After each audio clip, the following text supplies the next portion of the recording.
pave the way for further prescribing if you reach a stalemate. If you think that after some time the indicated remedy is not really acting the way you think it should, delineate the case, call the patient for a more detailed case taking, and perhaps you will be able to make way. So until whatever visibility is there, like for example, you are stuck on a road on a dark monsoon night, and you can't see any further, but with your headlights you can see 200 meters. So similarly, with the keynote remedy, you're going to see at least 200 to 300 meters. You travel that much, and then take the case further for more classical prescribing. Okay, so should I go ahead, Dr. John? Yes, please go ahead. Give the questions here. This is for the participants. Yes. Okay, so one of the doctors is just asking that if we use this method in our practice, then is it that we create a totality of the commonly seen questions and then differentiate based on the keynote? Is it that way? Yes, it is. You're very right. But on individual basis, for example, in your clinic, for example, you see a patient with, say, a chronic kidney disease patient. There is no need to take the common symptoms every time. If the patient is giving you a lot of PQRS symptoms in the first go itself, where you have time and the patient is prepared for a detailed case taking, there is no need to use the keynote method particularly. But where you reach a hurdle, when you think that there is a paucity of PQRS symptoms, and if you think that the pathology is predominating, or in an epidemic or in a mass setting, you have several patients coming with one condition, okay, then you take all the general symptoms of that condition, make a common repertorial totality, and then just use the differentiating rubric to get to the indicated remedy. This will save time, and this will also be quite accurate. I can answer this question since I treat a lot of kidney diseases. Yeah. And my talk will be on Wednesday on advanced and incurable. So when the pathology increases, obviously there is a lot of destructive phenomena. So as the miasm keeps increasing, the availability of symptoms become very less, as you rightly said, paucity. So then we have to depend on very few symptoms which are very clear to that particular state of miasm. So when there are more syphilitic mind symptoms and there are more syphilitic physical symptoms, that totality has to be created at that moment of time. So when we treat case of renal failure or nephrotic syndrome with a particular having skin diseases, so there could be a pathology behind the skin disease. A diabetic having skin disease, we need to work on the diabetic also. So there are a lot of secondary pathologies. What is called as, at the moment also, we have what is called comorbid condition along with the primary skin. Can you answer something like comorbid conditions along with the skin disease, Dr. Sujata?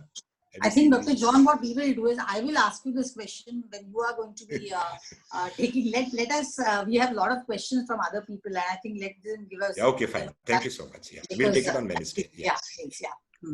Okay. So one of our doctors is asking that can this keynote method be used both in acute and chronic cases or just in acute cases?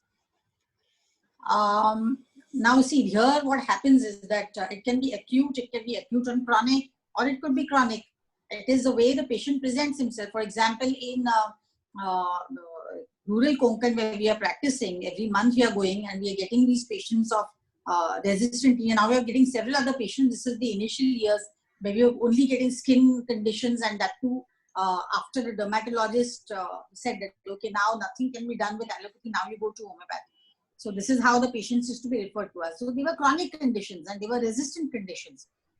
But in acute conditions, for example, in epidemics, now I don't want to name it as a corona flu, but definitely even in the past month, we had several patients with upper respiratory infections, with high fever, and with the typical symptoms that have been described.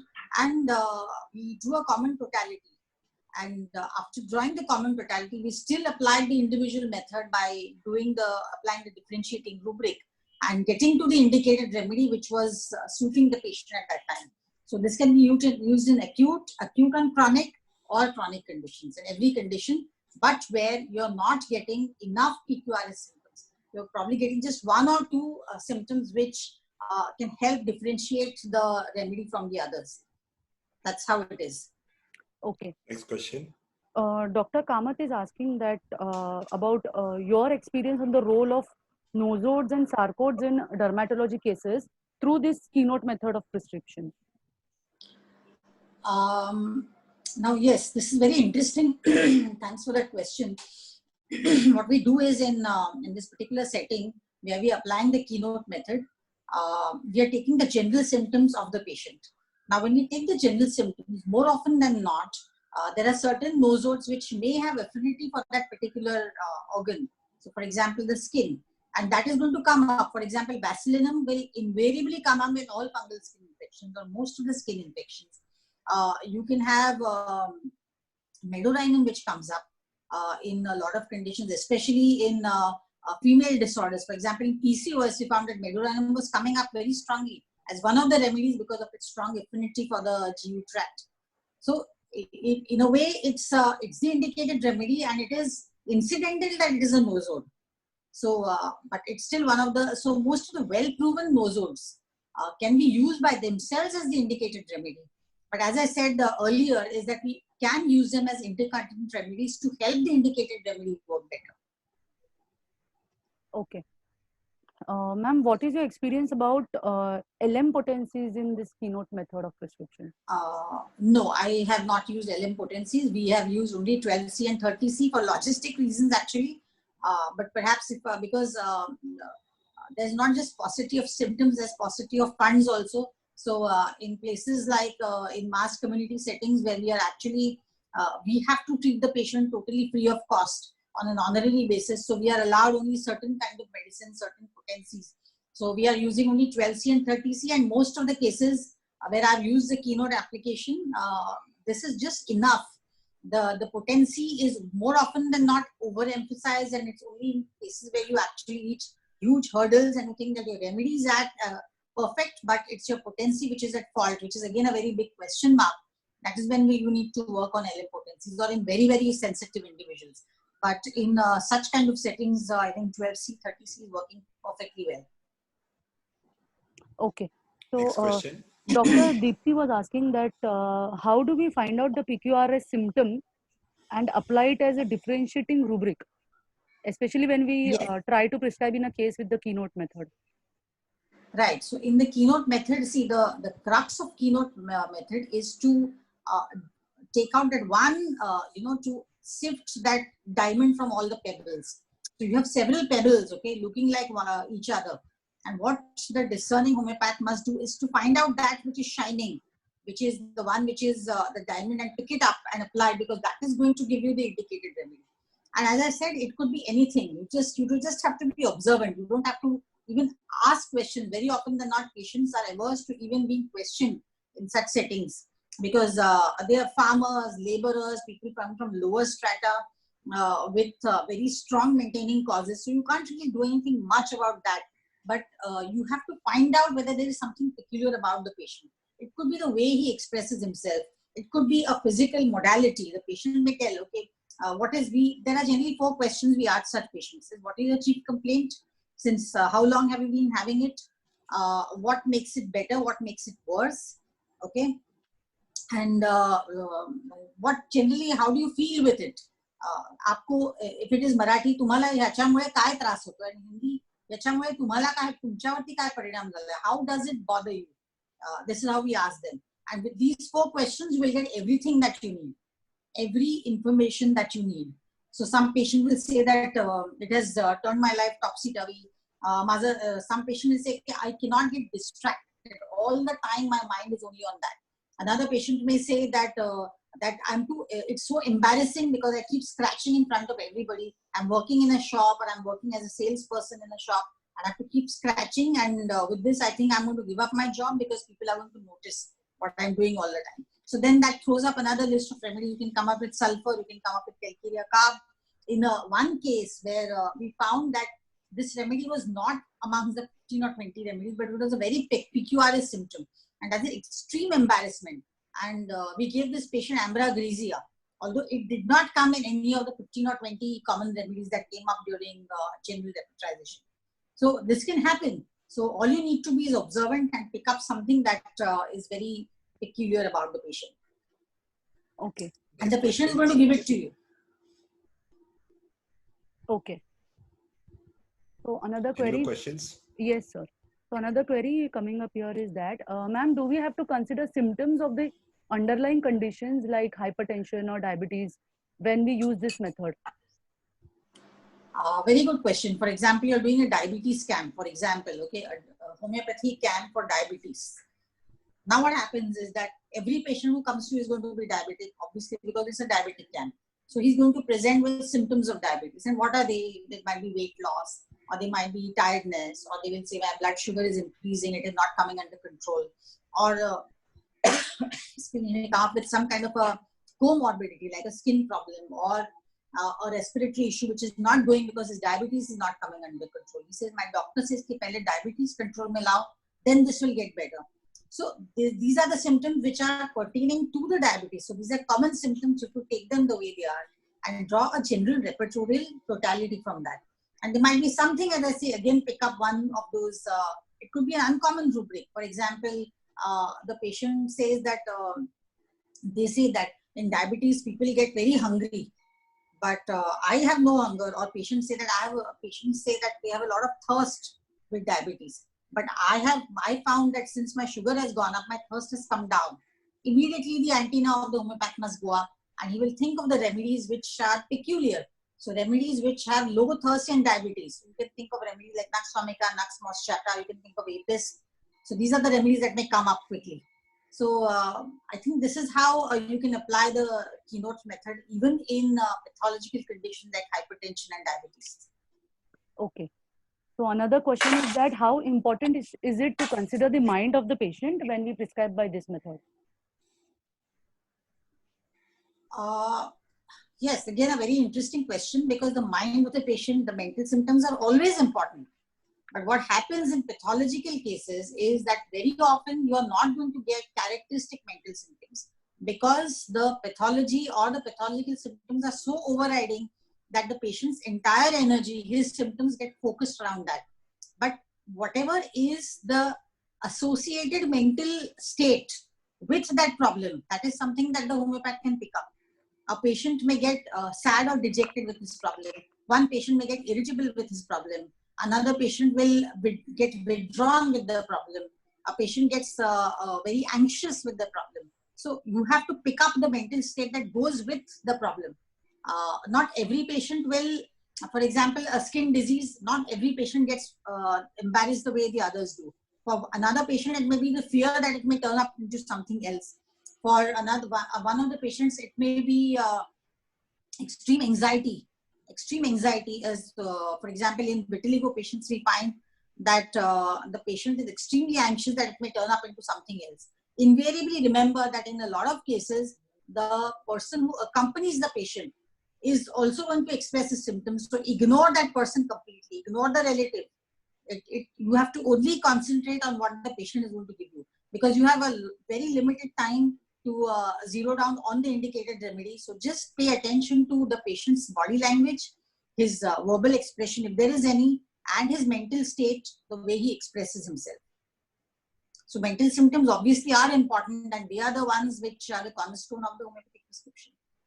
Okay. Dr. Kamath is asking, ma'am, that apart from rural cases, how often do you need to prescribe on the keynote symptoms in the urban scenario? You will be surprised to note that the kind of success that we got in the rural practice, we are actually wondering whether we should convert this into a protocol which we are applying in our urban practice. And we found that definitely, yes, we can. And we can apply it to conditions where, again, there is the pathology is predominating and the symptoms are pertaining only to the pathology. And we are not really getting a lot of characteristic symptoms of the patient. So there we can definitely do this. We haven't needed to though, but we can definitely apply this even in our urban practice. And on a busy day, this can definitely be applied. And we will not be left feeling that we are not attending to our patient, because we are doing full justice by giving the indicated remedy, which we could call as the constitutional remedy at that time.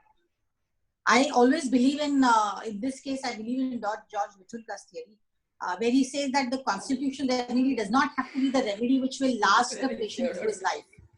It could be a series of remedies given in the correct order, which will finally cure the patient. And this is more so in modern times, because most of the constitutions have several veneers on them. Very few constitutions are pure constitutions. Most of them are acquired personalities over a period of time. So getting to the core constitution is not very easy in modern times. And as I said, the more urban you get, the more difficult it is to get to the core constitution. You will get to it eventually if your selection of remedies is correct. So the first remedy will pave the way for the second prescription, the second for the third for the fourth. Okay. So another question that Dr. Afreen has asked is that do we need to follow up with the constitutional medicine post the keynote prescription? Now this is very, very interesting, Afreen, because as I said that it is very likely that your indicated remedy by keynote application could be his constitutional remedy. It is very likely, and which, as I said, 85% strike rate. It has made us feel, it has made us reach this inference that probably this is also the correct way of prescribing. This is also the individualistic way of prescribing. But in very chronic cases, sometimes you need to call the patient again and retake the case or retake or do a detailed follow-up where perhaps the next remedy in line will need to be given. So you may not be wrong with the first prescription, but it's just that you need to follow up with maybe several remedies later so that you get step by step to the complete cure. It's called as a zigzag method of cure. Yes. Next one. Yes, ma'am. So we have covered all the queries right now, which has come up in the chat box. So yeah. Can I ask you one question, Yes, Dr. Khan, go ahead. Yeah. I'm always afraid of your questions, No, it will be simple. Don't worry. It's not because I need 2 minutes to understand your question and then just 1 minute to answer it. Okay. The thing is we spoke mostly about fungal thing, but what about skin diseases which has been focused with autoimmune like psoriasis, lichen planus? Have you had any experience and they are giving you opportunity to treat these type of disorders? Yes, so very, very good question. Thank you, Dr. John, for this. In the rural setup, we are also getting a lot of patients of psoriasis, several autoimmune disorders as well. And in psoriasis also, this keynote method has been very, very useful because psoriasis most of the time is patients come with very advanced cases where they are completely distressed because it's a very distressing condition. And people who have experienced it or people who have patients who have psoriasis will know how difficult it is to go through this condition. So here the keynote method can definitely be applied initially. And we have done this in some of our patients, and I have posted these cases on several journals, especially in Naturopathy, where the correct remedy, sequence of remedies has finally led to a sustained amelioration in psoriasis. I will still not claim to use the word cure because a cure is something, is a very broad term, and it's not right to say that in conditions like psoriasis where we achieve complete cure. But we've got sustained amelioration for several years, patient has reported amelioration. So if that is cured, then definitely in psoriasis also we found very good results. We talk about a very long remission. So it's the longer you keep it symptom free, the better it is for the psoriasis. Otherwise, there is different level of affection to the joints, to the eye, the psoriasis spread to the psoriatic joints, arthritis. So this could be a further progression of psoriasis. Anybody else? Yeah. Questions? Any questions? Yes, ma'am. So one of the doctors has asked that, has the keynote method helped you in all the pathological cases, or have you faced any challenge with respect to any particular pathology? No, actually, in all the cases that we've taken up, keynote method has been extremely useful, and I wouldn't say that we have reached any kind of a stalemate with this, or we have failed in any kind of pathology with the keynote application. Not at all. As I said, that whether it was tinea, it was psoriasis, atopic dermatitis, it was chemotherapy-induced peripheral neuropathy, it was PCOS, it was oral candidiasis. Everywhere we have got excellent results with the keynote application. So we are going to be doing more and more pathologies with the keynote application, and I hope that I can share all of this with you and all the homeopaths who are still in their early stages of their career. I think this is going to help them because this will pave the way for a very accurate and a very standardized protocol. I expect this to happen in some time. Okay. Any more questions, Dr. Unali? No, sir. How much time do we have? We have about 10-12 minutes, 10 minutes more, sir. If any, you can ask. Anybody wants to ask, please feel free to ask, and the more questions we you have ask. the last 10 minutes here. Yes. Yeah, we have 10 minutes, right? Yeah, so the keynote method is, if you recall that this, we have been unwittingly using it in our practice. Even the newcomers might be using it, but we don't think it is keynote. We, in some cases, we are getting a lot of symptoms. In some cases, we don't get a lot of symptoms. And this is also a way of constitutional prescribing, but with a lot of common symptoms in the foreground and one PQRS symptom in the background, which is going to clinch the remedy. So when you do it consciously, then you have a standardized protocol and you're going to do it more carefully, because then it will be more accurate. So if you, so my suggestion to all the homeopaths who want to use this application is that when you're encountering a pathology, for example, a patient approaches you for hypertension or for diabetes or for cardiomyopathy or for bronchial asthma or for IBS, take all the symptoms that the patient is giving you, which more often than not are going to be common symptoms. For example, in IBS, even IBS is something that we have treated with this method. For example, in irritable bowel syndrome, the patient will say that he keeps wanting to go to the restroom very often and he doesn't feel that he has evacuated enough until the third or the fourth time. So this is a very common symptom of IBS. Dissatisfaction with bowels, insecurity of rectum, rumbling, bloating, distension, food turns into gas. Now, these are very common symptoms of IBS. Now, here you take all these, club all these symptoms together and take a common repertoire, make a common repertorial totality. You will see that you are getting about 15 to 20 drugs. Which are them? Nux vomica, aloe, antimony crude. You'll get lycopodium, calcarea carb. These are the remedies which are invariably going to come up in this kind of repertorization. But what is the harm? Because these are the remedies which has affinity for the gastrointestinal tract. And even if you do, and we have done this in, we have done this exercise in a lot of cases where we have used the keynote application, and then we have also done the detailed case taking and then arrived at what we call as through the classical method and the single remedy. And you will be surprised to know that even with this method, there are at least 5 remedies in the first 10 remedies which are common in both the methods, which goes to say that this is a very, very accurate method of prescribing, provided you know how to repertorize, you know how to take the symptoms which the patient is presenting with, and if you're totally unprejudiced. You need to be very, very observant and unprejudiced. The advantage in this method is that you're not mixing your own constitutional symptoms with the patient's constitutional symptoms.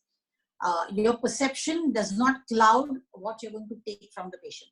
It is very important to take exactly what the patient is giving you in his words, and that has to be interpreted in the repertory language, which is important and which is what is going to help you to arrive at the prescription. Okay, ma'am, we have one more query coming up from Dr. Yes, Nisha. yes. Ma'am, Okay. like you said that the remedy prescribed with the keynote method will also have cover the sphere of action when you Yes. repertorize the case. So how Correct. do we exactly learn the sphere of action from the repertory? You don't have to learn the sphere of action. When you are going to take, for example, as I said, now a patient of bronchial asthma, he will say that I have episodes of wheezing. Okay, so you take wheezing, breathlessness worse at night, breathlessness worse on exertion, cough which is asthmatic in nature, with wheezing and with expectoration which is difficult. So you take down all these symptoms which the patient gives, and these are all symptoms of bronchial asthma. Okay, and when you repertorize, take all these and the totality of the symptoms that the patient is giving you, repertorize these, make a common totality, and you'll find that all the remedies which come up when you talk about these symptoms of breathlessness will have affinity for the mucous membrane of the respiratory tract. So you don't have to hunt for remedies which have an affinity for the respiratory tract, but the remedies that have affinity for the respiratory tract will come up by default. Okay. So there's one Got more it? query. I hope I'm clear there. Yes, ma'am. So there's one more query that while giving Basilinum or any other anti-miasmatic remedy in such cases, which potency should we give it in? See, with every remedy, the best thing is to use is 30C potency, which is a moderate potency, which is not, it's not high, it's not low, it's absolutely moderate.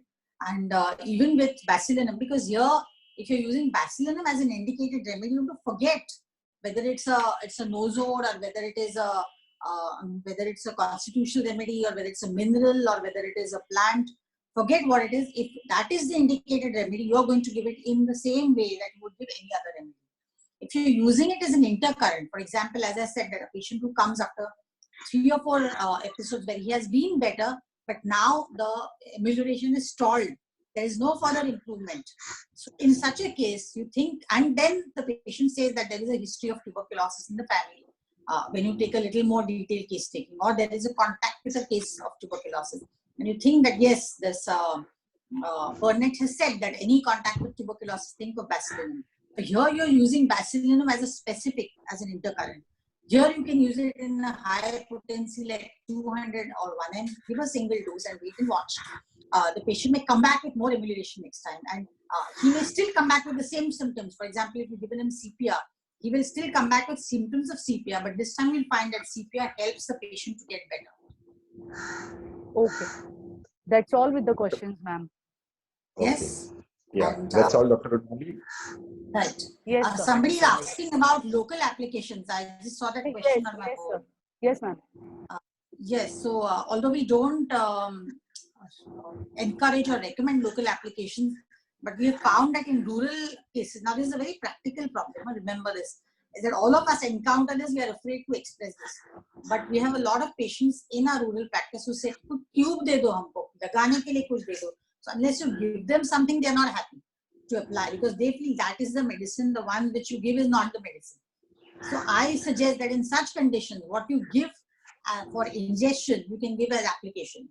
So for example, if the patient has graphitis, you can give a graphitis either in dilution in the same potency that the patient has ingested, 200 C in a small bottle, and tell them to mix it with a neutral application like petroleum jelly, or if it's a psoriasis case, with paraffin, liquid paraffin, which is very safe and neutral and very economical. So tell them to add a few drops of graphitis, 200 if you've given it in 200 or 30, whichever thing you've given internally, and then use it with the emollient, which is neutral and non-medicinal, and to apply it over the area. I found excellent results. I don't know whether it helps to speed up the amelioration, but it definitely gives a psychological advantage to the patient. It helps us to wait, because the patient can then be made to wait for a little while on SL after you give this. So this works very well in such situations. Okay. Ma'am, we'll take... Yes, sir. Last question is about skin diseases. When you give an indicated or non-indicated remedy, if there's an aggravation with skin complaints, what do you all do? Yes, so this, if there's an aggravation, so whether it's a keynote method or whether it's any other method, if there's an aggravation, obviously you will first find out whether it is an aggravation because of the remedy or it is a natural aggravation of the disease process. It's a disease progression and your remedy has not helped. More often than not, I found that homeopathic aggravation is a little overrated. I would always consider that disease progression and your remedy has been wrong. So you need to rework and find out the remedy which is the correct one. So very often it is the second in line or the third in line remedy which then comes to your aid.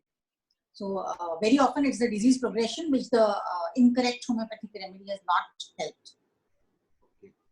And if the remedy is right and still there is a simple throwing off symptom of itching, then what do you advise? If there's an aggravation of the chief complaint, then I would first rule out the remedy which has been wrong. I don't think that the correct homeopathic remedy is going to cause an aggravation which is distressing to the patient. If your remedy is correct, the patient should come back with amelioration at some level. And if he said that the skin is a little, I don't know whether the skin is better or not, but I'm feeling better in every other way. So you know that the remedy was correct. But if the patient is looking more distressed than before, then obviously your remedy was not correct. Possibility of potency being higher than required? Frankly, Dr. John, in my practice, I think the posology is secondary. So it is very unlikely that that only a wrong potency can cause so much of aggravation. It is 99% your remedy which was wrong. This is my experience over the years. That's exactly the experience even in advanced pathology. It is the remedy which is faulty rather than the potency. Yeah, I think we'll end up, Dr. Runali here. Yes, sir. Yes, sir. Yes. Thank you very much. Very lovely audience. Dr. John, wonderful moderation. Dr. Runali, Dr. Saili, great. Thank you very much. And look forward to seeing you all again. And Dr. John, continue your good work on Similimum Group. Great. Looking forward. Have a lovely day.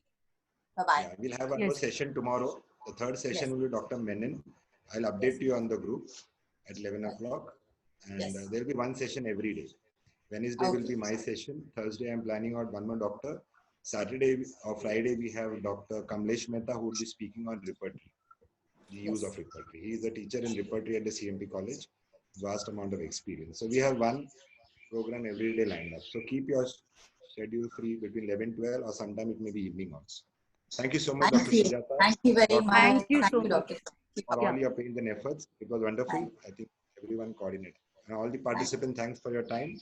Apply whatever you have learned and give more persistent, regular results in practice. And let homeopathy reach the topmost healing science in the world. Thank you so much. Thank you, Dr. Naik and Dr. John. And have a good day, everyone. Thank you. We disconnect. Thank you so much.